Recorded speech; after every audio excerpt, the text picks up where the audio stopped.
Hello friends, எல்லோரும் எப்படி இருக்கீங்க? இதுக்கு முன்னாடி நம்ம சேனலில் நிறைய மணி சேவிங் டிப்ஸ், அப்புறம் தங்க நகை அடகு வச்சுட்டு எப்படி திருப்பி வாங்குறது, அது வந்து லாபமாக நஷ்டமாக, இந்த மாதிரியான சின்ன சின்ன வீடியோஸ்லாம் நான் ஷேர் பண்ணியிருக்கேன்.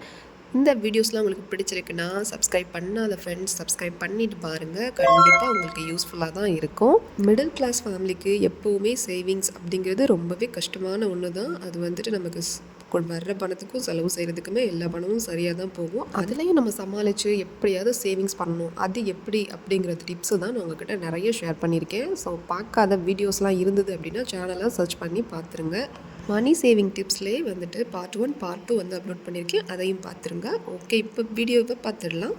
இப்போ நம்ம பார்க்க போகிற ஃபர்ஸ்ட்டு டிப்ஸ் என்ன அப்படின்னா, நம்ம வந்து கேலண்டர் எல்லார் வீட்லேயுமே கேலண்டர் வழிப்படி சேமிக்கிறது அப்படிங்கிறது நமக்கு கேலண்டரில் ஒரு டேட்டாக நம்ம வந்து கிளிப்போம். டேட் நம்பர் 1, டேட் நம்பர் 2, 3, 4 இப்படி கிளிக்கிறதுல ஃபர்ஸ்ட்டு டேட் நமக்கு ஏதாவது ஒரு மந்த்துக்கு நீங்கள் எடுத்துக்கோங்க. இப்போ எக்ஸாம்பிளுக்கு ஆகஸ்ட் மந்த் எடுத்துக்கிறீங்க அப்படின்னா ஆகஸ்ட் 1 அன்னைக்கு நம்ம உண்டியலில் போட வேண்டிய காயின் ₹1. அன்னைக்கு நம்ம உண்டியலில் போட்டப்பானா கண்டிப்பாக ₹1 இருக்கும். ஸோ ₹1 அப்புறமா 2வது நாள் நம்ம பண்ண வேண்டியது ₹2 அந்த காயின் வந்து நம்ம உண்டியலில் போடணும். அடுத்த 3ஆம் தேதி ₹3 உண்டியலில் போடணும். அடுத்து 4ஆம் தேதி ₹4 உண்டியலில் போடணும். இப்படி நீங்கள் 31 வரைக்கும் ஆகஸ்ட்டில் இருக்குமா, அப்போ 31 வரைக்கும் ₹31 நீங்கள் போடுறீங்க. இந்த சேமிப்பை நீங்கள் உண்டியலில் தான் போடணுன்னு கிடையாது. சும்மா நம்ம வீட்டில் இருக்கிற ஒரு எம்டி பாக்ஸ், மூடி இருக்க ஒரு பாக்ஸில் எடுத்து நீங்கள் போட்டுக்கிட்டே வரலாம். அப்படி போட்டுக்கிட்டே நீங்கள் வரும்போது கடைசியாக ஃபைனலாக ₹31 போட்டிருப்பீங்க. இப்போ நீங்கள் டோட்டலாக கால்குலேட் பண்ணி பார்த்தீங்கன்னா உங்களுக்கு கையில் ₹496 இருக்கும். ஸோ இப்போ கிட்டத்தட்ட ஒரு ₹500 நீங்கள் ஒரு மந்த்துக்கு கரெக்டாக 1ஆம் தேதியிலேருந்து 31ஆம் தேதி வரைக்கும் சாலிடாக சேர்க்க முடியும். வெறும் சில்லற காசு நோட்டு இந்த மாதிரி சின்ன சின்ன அமௌண்ட்டுகளை வச்சு நீங்கள் வந்து நல்ல சாலிடாக ₹496 மந்த்துக்கு சேர்க்க முடியும். இப்போ நம்மளை மாதிரி மிடில் கிளாஸ் ஃபேமிலி எல்லாருக்குமே இந்த 500 அப்படிங்கிறது ஒரு பெரிய அமௌண்ட்டாக தான் தெரியும். ஸோ இதை வந்து நம்ம தான் பண்ணணுங்கிறது கிடையாது, நம்ம குழந்தைங்களையும் நம்ம வந்து பண்ண வைக்கலாம். இப்படி பண்ணுறதுனால குழந்தைங்களுக்கும் சேவிங்ஸ் பண்ணுறதுல ஒரு நல்ல ஒரு இன்ட்ரெஸ்ட் வந்துடும். அவங்களும் அந்த காயின்லாம் சேர்க்கணும், ஸோ எல்லாத்தையும் செலவு பண்ணணுங்கிற திங்கிங்கை விட அவங்க சேமிக்கணுங்கிற திங்கிங்கில் தான் அதிகமாக பாசிட்டிவாக மூவ் ஆவாங்க. இந்த 500 நம்ம ஒரு அவசர தேவைக்காக இருக்கட்டும், எதுக்கும் நமக்கு வந்து ஒரு மளிகை ஜாமான் வாங்குறது ஏதோ ஒரு மாதம் எண்டில் நமக்கு இருக்கும்போது, மாதம் எண்டில் எப்போவுமே நம்மக்கிட்ட காசு வந்து இருக்கிறது ரொம்ப ரேர் ஆகிடும். ஸோ இப்போ அந்த மாதம் எண்டில் இந்த ஒரு 500 நமக்கு ஒரு பெரிய தொகையாக தான் தெரியும். ஸோ இது ஒரு டிப்ஸு. இந்த டிப்பை நீங்கள் இது வரைக்கும் ஃபாலோ பண்ணலை அப்படின்னா இதையும் நம்ம ஃபாலோ பண்ணிக்கலாம்.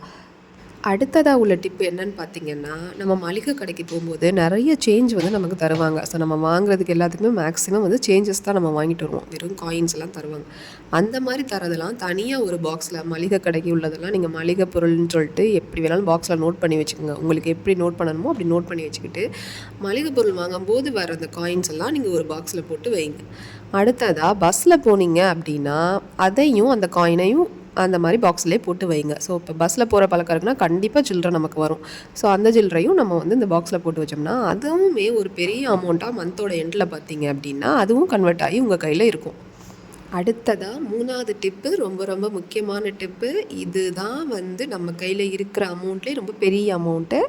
So ₹10 coin. ஸோ ₹10 காயினை நீங்கள் என்ன பண்ணுறீங்கன்னா ஒரு பாக்ஸில் எப்பெல்லாம் ₹10 காயினாக கிடைக்குதோ அதெல்லாம் போட்டு ஒரு பாக்ஸில் சேவ் பண்ணுங்கள். அந்த ₹10 காயின்லாம் நீங்கள் சேவ் பண்ணிங்க அப்படின்னா அது ஒரு பெரிய அமௌண்ட்டாகவே உங்களுக்கு வந்து கிடைக்கும். நமக்கு இந்த ₹500 கிடைச்சதை விட பெரிய அமௌண்ட்டாகவே நமக்கு வந்து ₹10 காயின் சேவ் பண்ணும்போது உங்களுக்கு கிடைக்கும்.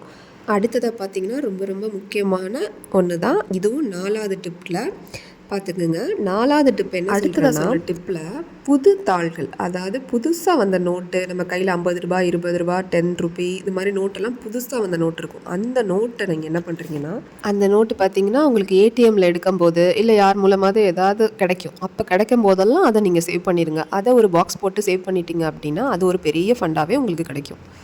இந்த 4வது டிப்பை பொறுத்த வரைக்கும் இந்த புது தாளாக ஃப்ரெஷ்ஷாக கிடைக்கிறது அப்படிங்கிறது ரொம்ப ரேர் தான். ஸோ அதுக்கு ரொம்ப டேட் எடுக்கும், டைம் எடுக்கும். ஸோ நீங்கள் ஒரு இயர் ஒன்ஸ் அதை வந்து நீங்கள் எடுக்கிற மாதிரி பார்த்துக்குங்க.